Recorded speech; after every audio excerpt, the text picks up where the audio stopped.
The courtroom in the center of town smelled like old floor wax and wet raincoats. It was a Tuesday morning, usually the busiest day of the week for the local municipal court. The big wooden doors were heavy, and every time they opened, a gust of cool wind from the street would blow in, reminding everyone inside of the world they were temporarily separated from. The room itself was large, with high ceilings that made the voices echo, making the chatter of 50 people sound like 100. People sat on hard wooden benches that were connected to the floor, shifting their weight and trying to get comfortable. There were students in hoodies, tired mothers holding on to the hands of toddlers, and older men in work uniforms with mud still on their boots. Everyone was waiting for their turn to stand in front of the man sitting on the high bench at the front of the room, the judge. A stern man with silver hair and glasses that sat low on his nose did not look like he was in a good mood. He had a stack of folders in front of him that seemed to get higher every time he shuffled them. He had been hearing cases since 9 o'clock in the morning, and it was already past lunchtime. His stomach was growling, and his patience was wearing thin. He was known for being strict. He didn't like people who were late, he didn't like people who talked back, and he really didn't like people who wasted his time. To him, this courtroom was a machine that needed to keep moving, and anyone who slowed it down was going to pay for it. Literally. The court clerk, a younger woman who looked exhausted from typing all day, called out the next name, but the person wasn't there. The judge sighed loudly, shaking his head, and wrote something down angrily. Next, he shouted, his voice booming through the microphone. Near the back of the room, sitting on the very end of the last bench, sat a woman named Mrs. Higgins.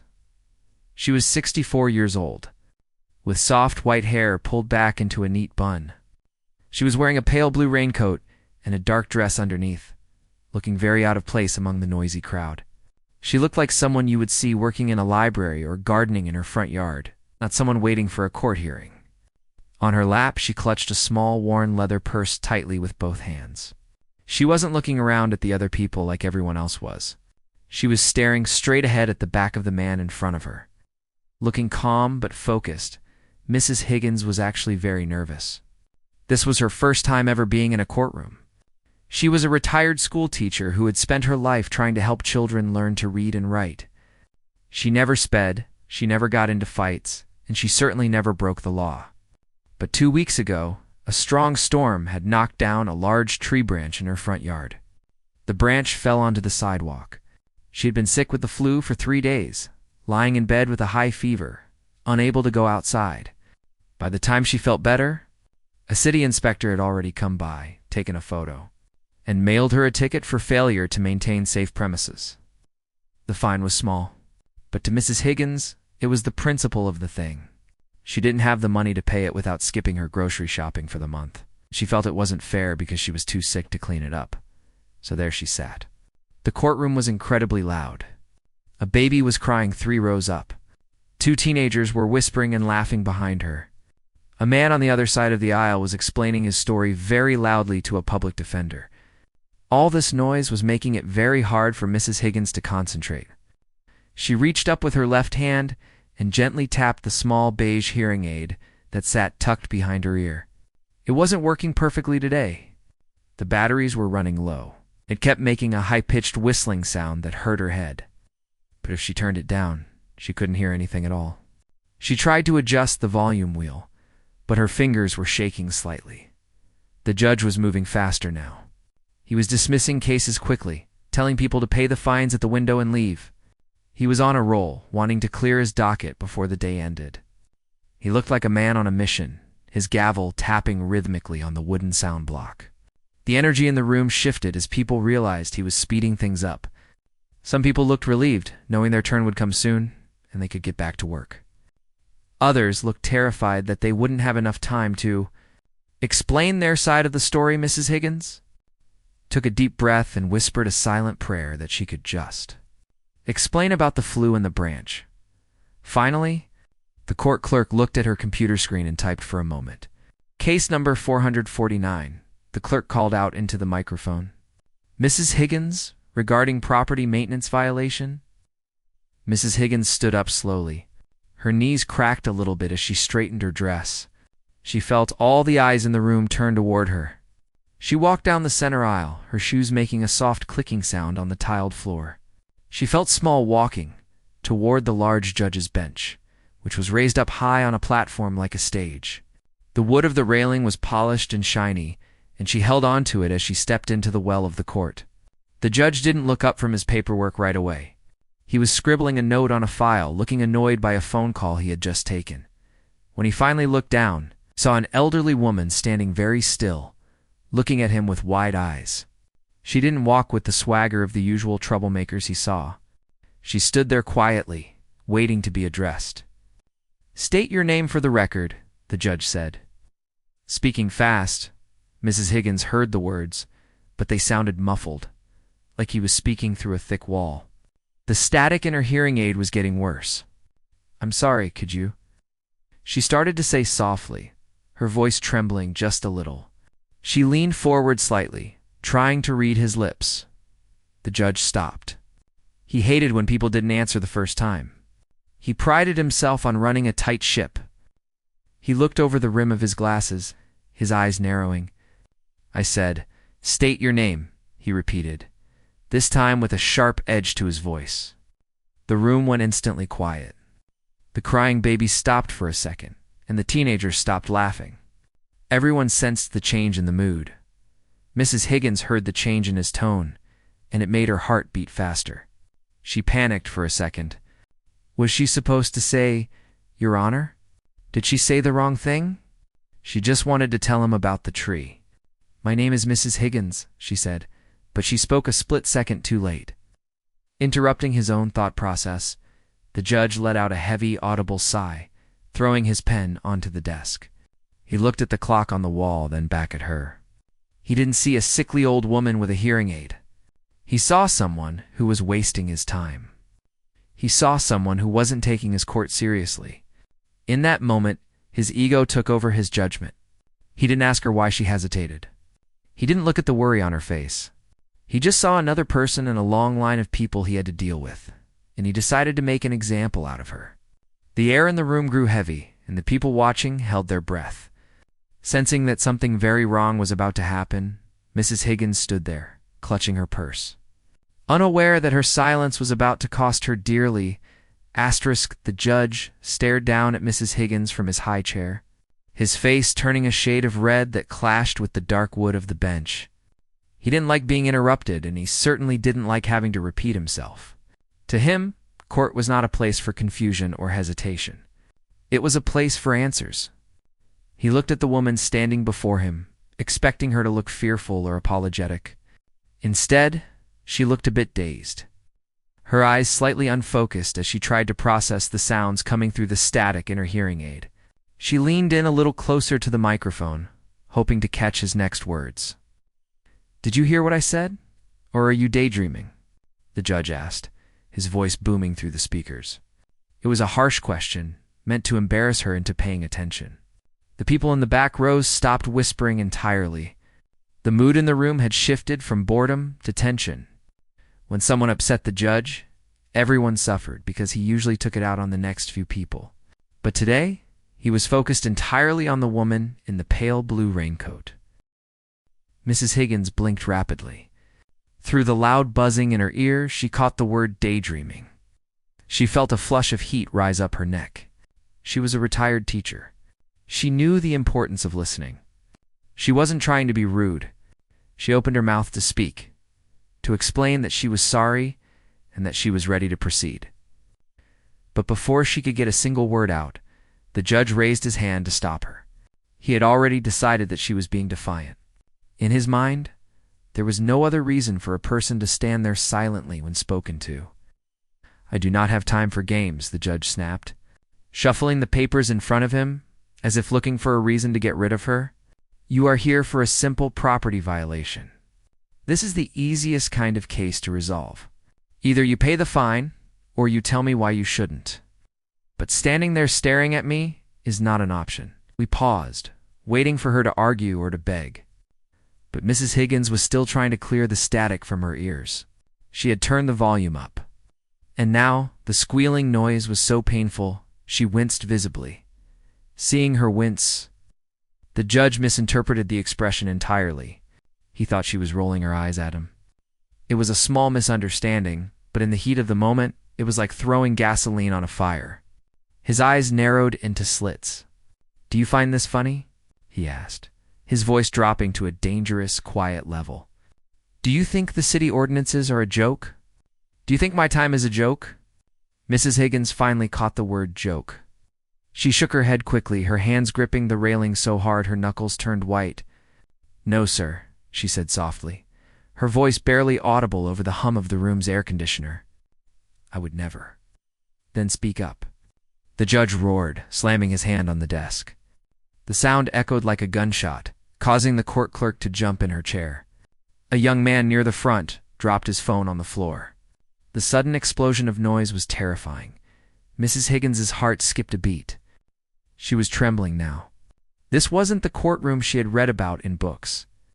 This was a nightmare. She felt tears pricking the corners of her eyes, but she blinked them away, determined to maintain her dignity. She tried to form the words to explain about the tree branch and the flu, but her throat was dry and tight. The judge didn't give her the chance. He had made up his mind. He grabbed a blank form and began to write furiously with his pen. The scratching sound was the only noise in the silent room. "I have given you 2 opportunities to show respect for this court," he said, not looking up at her. "And twice you have failed. You are disruptive, you are unresponsive, and you are holding up the proceedings of this city. I will not tolerate it." He stopped writing and looked up, staring her right in the eyes. Mrs. Higgins felt like a small animal caught in the headlights of a car. She had no idea what was happening, but she knew it was bad. She could feel the sympathetic stares of the other people in the room burning into her back. She wished she could just disappear, just melt into the floor, and go home to her quiet house. "Because of your behavior," the judge announced, his voice loud and clear for everyone to hear, "I am finding you in direct contempt of court." The words hung in the air. Contempt? A retired school teacher? For standing quietly? It didn't make sense. Mrs. Higgins's mouth fell open slightly. She wanted to scream that she didn't understand, that she wasn't trying to be difficult. But fear choked the words in her throat. The judge continued. "The sentence for this contempt is a fine of $500 to be paid immediately, and 5 days in the county jail to give you time to think about how to address a judge properly." A collective gasp went through the courtroom. 5 days in jail? For a tree branch? It was a punishment that didn't fit the crime at all. The people in the room looked at each other in disbelief. This wasn't justice. This was a tantrum. But no one dared to say a word. The judge had the power, and right now he was using it like a weapon. Mrs. Higgins was frozen. She couldn't believe what she was hearing. Jail? She couldn't go to jail. She had her cat at home who needed medicine. She had plants to water. She had never spent a night away from her own house in 30 years. The thought of the cold, gray cells she had seen on television made her stomach turn. "Please," she whispered, taking a half step forward. "I don't understand." "Bailiff," the judge said, ignoring her plea completely. "Remove her from my courtroom." A tall, uniformed officer stepped forward from the corner of the room. He had a kind face, and he looked reluctant, but he had a job to do. He walked over to Mrs. Higgins and gently took her by the arm. "Come with me, ma'am," he said quietly. "Let's go." Mrs. Higgins allowed herself to be led away. She didn't fight. She didn't scream. She just walked in a daze, her legs feeling like they were made of lead.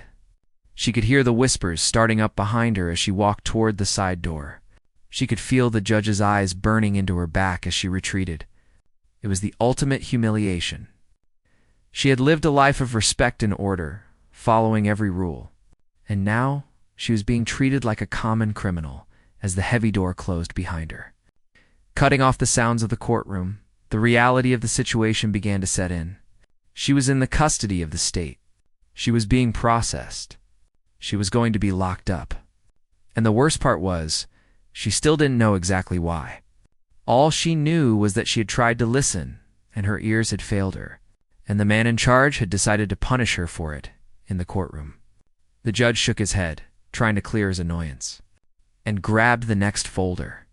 "Next case," he barked. But the energy in the room had changed. The fear was deeper now. The people watching realized that if a nice old lady could be dragged away for nothing, anyone could be safe. The machinery of the court continued to grind on, grinding up people's lives without pausing to ask if they were innocent or just misunderstood. And in the holding room down the hall, Mrs. Higgins sat on a cold metal bench, clutching her purse, waiting to see what a costly mistake really felt like. She was alone, scared, and completely unaware that her quiet story was about to become the loudest thing the town had ever heard. The holding cell in the basement of the courthouse was a world away from the polished wood and high ceilings of the courtroom upstairs. It was a small square room with walls painted a pale, peeling green that looked more like old spinach than a comforting color. The air smelled of strong industrial cleaner and fear. There was a long wooden bench attached to the wall, and Mrs. Higgins sat there alone, her purse still clutched tightly in her lap. It was the only thing left that felt like home. The fluorescent light above her head buzzed constantly, sound that was agony for her sensitive ears. Even with the hearing aid turned down, she had been sitting there for 2 hours. In that time, her initial shock had slowly turned into a deep, trembling confusion. She replayed the events over and over in her mind, trying to figure out exactly what she had done wrong. She had been polite.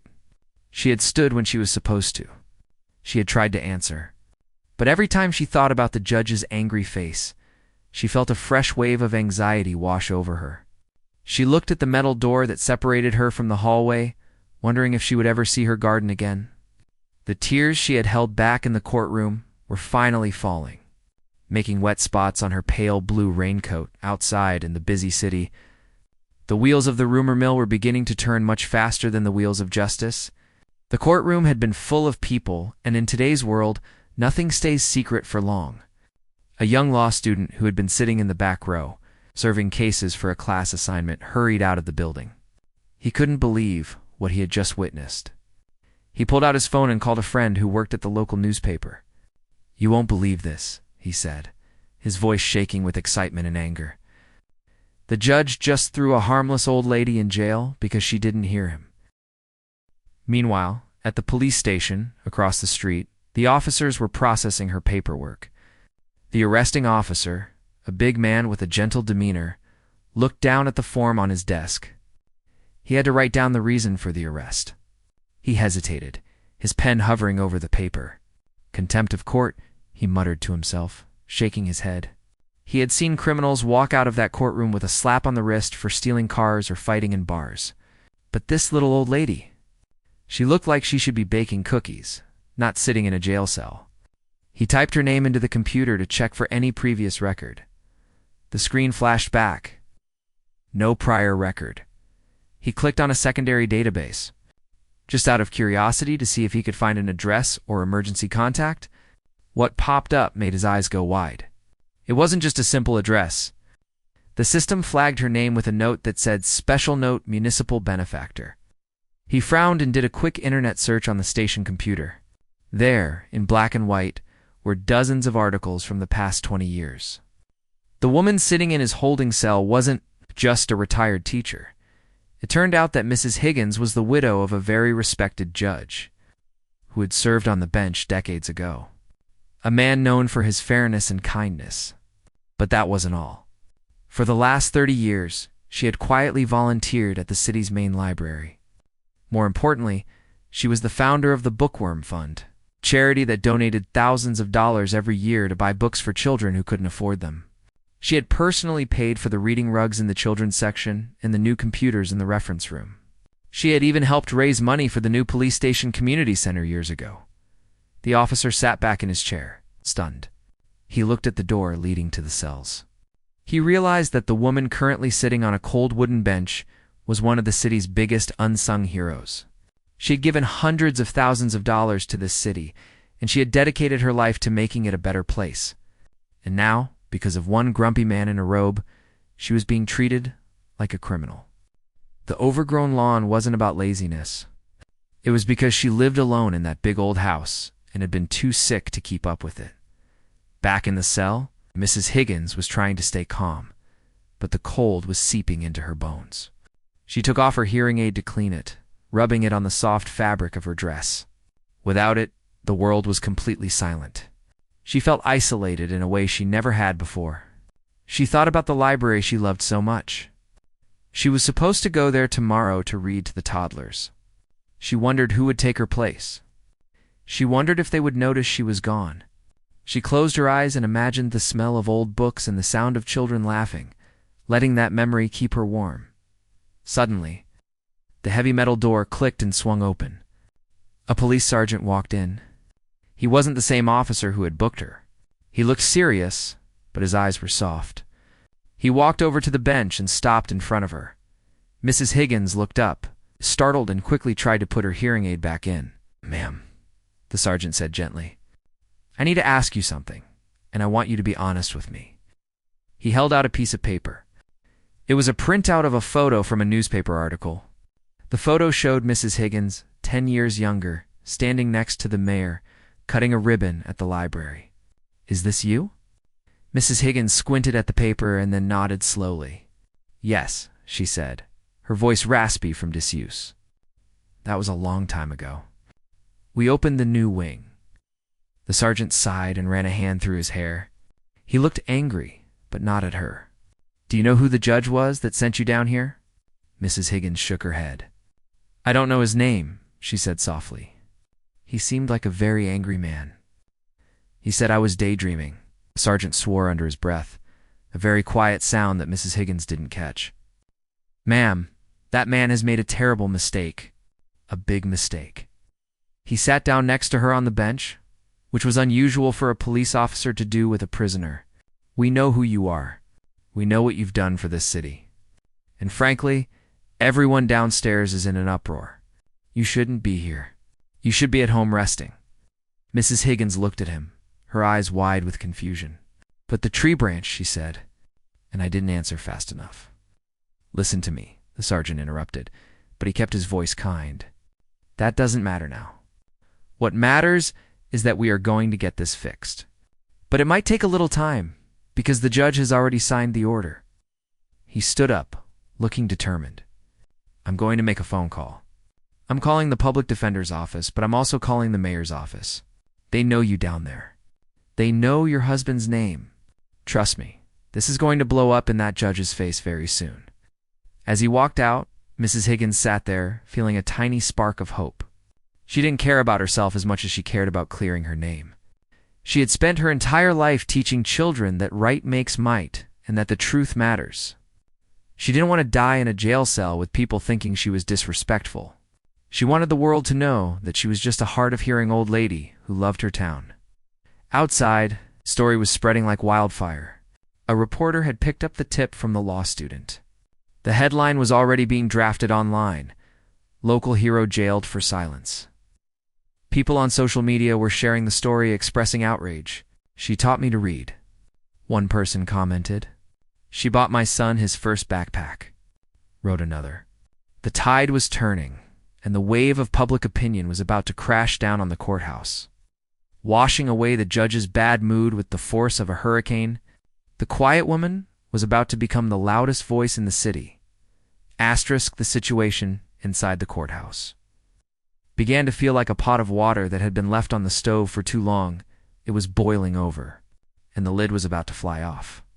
What started as a whisper among the police officers and the court staff had quickly grown into a loud roar that was impossible to ignore. By the time the afternoon sun began to set, casting long shadows across the city street, the front of the courthouse was no longer quiet. It was filled with television news vans with tall satellite dishes on their roofs. Reporters stood in front of the stone steps, holding microphones, speaking seriously into cameras while passers-by stopped to stare. Inside the judge's chambers, the mood was the complete opposite of the chaos outside. It was eerily silent. The judge sat behind his large mahogany desk, rubbing his temples with his fingertips. He had a terrible headache. The air in the room felt heavy, like the air before a thunderstorm. He usually loved this time of day, when he could close the door, take off his robe, and relax with a cup of coffee. But today, there was no relaxation. His phone on his desk had been ringing non-stop for an hour. He had stopped answering it after the third angry call, but he couldn't ignore the messages popping up on his computer screen. His clerk. A nervous woman, with her hair pulled back in a tight bun, knocked on the door and peeked inside. She didn't want to be there, but she had to tell him. "Sir," she said, her voice shaking slightly, "I think you need to see the news." "And the mayor's office is on line 1, again." The judge waved his hand dismissively. "I don't have time for the mayor," he grumbled, looking at a stack of legal papers he was trying to read. "I made a ruling in my courtroom. It was legal. It was proper. People need to respect the authority of the bench." "Sir," the clerk said, stepping all the way into the room and closing the door behind her. She walked over to his desk and placed a printed piece of paper in front of him. It wasn't a legal document. It was a printout from a news website. The headline was huge and bold: "Beloved community hero jailed over silence." The judge stared at it. He picked up the paper, his hands moving slowly. Under the headline was a photograph of Mrs. Higgins. It wasn't a mugshot. It was a photo of her at a charity event 5 years ago, smiling and holding a giant check for the children's hospital. She looked kind, gentle, and full of life. Underneath the photo, the article told her story. It talked about her late husband, a man the judge had actually known of and respected. It talked about her 30 years of teaching, and how she had personally paid for the new computers in the law library that the young lawyers used every day. Asterisk. The judge felt a cold chill run down his spine. He read the article faster, his eyes scanning the words. The article mentioned her hearing impairment. It mentioned that she had been sick with pneumonia when the tree branch fell. It mentioned that she had never been in trouble with the law a single day in her life. He looked at the date on the bottom of the article. It had been posted 20 minutes ago, and it already had thousands of comments. People were angry. They were very, very angry. He turned his computer monitor around and looked at the social media feed. People were calling for his job. "This is what happens when power goes to your head," one person wrote. "She taught my kids how to read, and you threw her in jail?" "Shame on you," wrote another. The local bar association, the group of lawyers who practiced in his court, was releasing a statement saying they were deeply troubled by the incident. The judge leaned back in his leather chair. It squeaked under his weight. The ego that had felt so big in the courtroom that morning suddenly felt very small and fragile. He realized he hadn't just made a mistake. He had made a catastrophe. He had let his bad mood and his impatience turn him into a villain in his own town. He had tried to bully an old woman because he thought he was powerful. But now he was finding out that she was the one with the real power. The power of respect and love from the community. He looked at the phone line 1, blinking insistently. He knew he couldn't ignore it anymore. He picked up the receiver. "This is Judge Holloway," he said, his voice weak. The voice on the other end was the mayor's chief of staff. The judge listened for a long time without interrupting. He was told that the city council was holding an emergency meeting. He was told that if he didn't release Mrs. Higgins immediately and apologize, the process to remove him from the bench would begin by morning. There was talk of an investigation by the Judicial Conduct Board. There was talk of lawsuits. The words stung like bees. His career, his reputation, his entire life's work was hanging by a thread because of 5 minutes of anger. "Okay," the judge said quietly when the voice on the phone stopped talking. "I understand. I will handle it."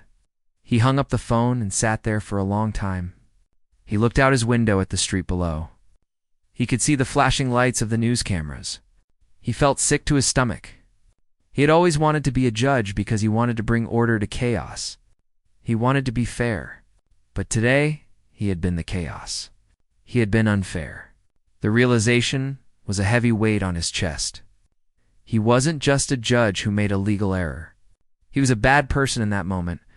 That was the hardest part to admit. Downstairs, in the holding area, Mrs. Higgins had no idea that the world was fighting for her. She was sitting on the bench, trying to braid a piece of thread from the hem of her dress to keep her mind busy. But she noticed a change in the atmosphere. The police officers who had been ignoring her were now giving her little nods of respect. The woman at the front desk brought her a bottle of water without being asked. "Is everything okay?" Mrs. Higgins asked the officer who had brought her the water. "Why is everyone looking at me like that?" The officer smiled kindly. "Just hang in there, ma'am. Help is coming. You've got a lot of friends out there who you didn't know you had. Upstairs, Judge Holloway stood up. He walked over to the full-length mirror on the back of his office door and looked at himself. He straightened his tie and put on his robe. He didn't look like a powerful ruler anymore. He looked like an old man who had made a mess and had to clean it up. He took a deep breath, picked up the document that would release Mrs. Higgins, and opened his door. The noise of the courthouse hit him immediately. Phones ringing, people talking, footsteps echoing. He walked down the hallway toward the courtroom, his footsteps slow and heavy. He knew that when he walked into that courtroom later to apologize, the cameras would be there. The reporters would be there. The whole world would be watching. He was about to face the most difficult judgment of his life, and this time, he was the one on trial. The cost of his mistake wasn't just a fine. It was his pride. And paying that price was going to hurt much more than any gavel banging ever could. Asterisk the tension inside the courthouse. It was so thick you could almost cut it with a knife. Word had traveled fast that the judge was coming back to the bench, not to sentence more people, but to fix the disaster he had created earlier that day. The heavy wooden doors at the back of the room were opened, and the courtroom began to fill up rapidly. This time, the people sitting in the wooden pews weren't just defendants waiting for their traffic tickets. They were reporters, local business owners, and even the mayor, who had come down to City Hall personally to witness the outcome. The cameras were set up in the back, red lights blinking, silently recording every move. Mrs. Higgins was brought in through a side door. She looked tired. Her pale blue raincoat was wrinkled from sitting in the holding cell, and her hair was slightly messy. She walked slowly, assisted by a female officer who held her arm gently. When Mrs. Higgins stepped into the well of the court, the room went completely silent. No one whispered. No one shifted in their seats. Every pair of eyes was fixed on her. To the people watching, she wasn't just a woman. She was a symbol of how the system could crush the innocent.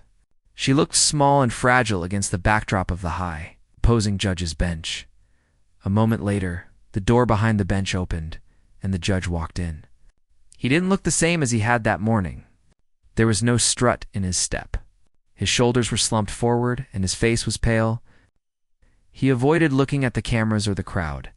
He walked to his chair, sat down heavily, and arranged his papers.